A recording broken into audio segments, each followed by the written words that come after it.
முதுக தோலத்து போடுங்க. திருநெல்வேலி மாவட்டம் நாங்குநேரி தொகுதி ஊரந்தூர்ல ஏர்வாடி எஸ்எம்எஸ் மொபைல் அங்க கடை இருக்கு, வந்து வாங்குங்க. மொபைல் வந்து எல்லா மொபைல் இருக்கு, இமெயில கொடுக்காங்க, உங்களுக்கு ஆஃபரா கொடுக்காங்க.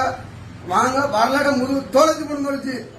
ஏன்னா நம்ம ஐடி எஸ்எம்எஸ் மொபைல் ஐடி வந்து இன்ஸ்டா ஐடி வந்து ஃபாலோ பண்ணவங்களுக்கு நம்ம கடைக்கு வந்தா உங்களுக்கு ஆஃபர் போட்டிருக்காங்க. அப்படி வரலாட முதுகு தோலத்துரும்ல பாருங்க, சூப்பரா இருக்கு, அருமையா இருக்கு. நம்ம கடை வந்து நம்ம அண்ணன் கடை வந்து என் பேர் சொன்னா உங்களுக்கு கண்டிப்பா விலை குறைச்சு தருவாங்க. கண்டிப்பா வாங்க, இதெல்லாம் முழு தோலைச்சிரும்ல. நம்ம அண்ணன் கடைக்கு வந்தா டிஸ்பிளே என் செல்லு போயிட்டு பழைய டிஸ்பிளே எடுத்து போட்டு புது டிஸ்பிளே போட்டுருக்காங்க. 1/2 மணி நேரத்துல எனக்கு ரெடி பண்ணி தந்துட்டாங்க. எல்லாரும் வாங்க, சரிங்களா? விலை குறைச்சு தந்துருக்காங்க. எனக்கு வந்து என் பேர் சொன்னா உங்களுக்கும் குறைச்சு தருவாங்க, சரிங்களா? அது வரலடம் உங்க முதுவ இருக்காது, முதுகு தோலைச்சிருவேன்.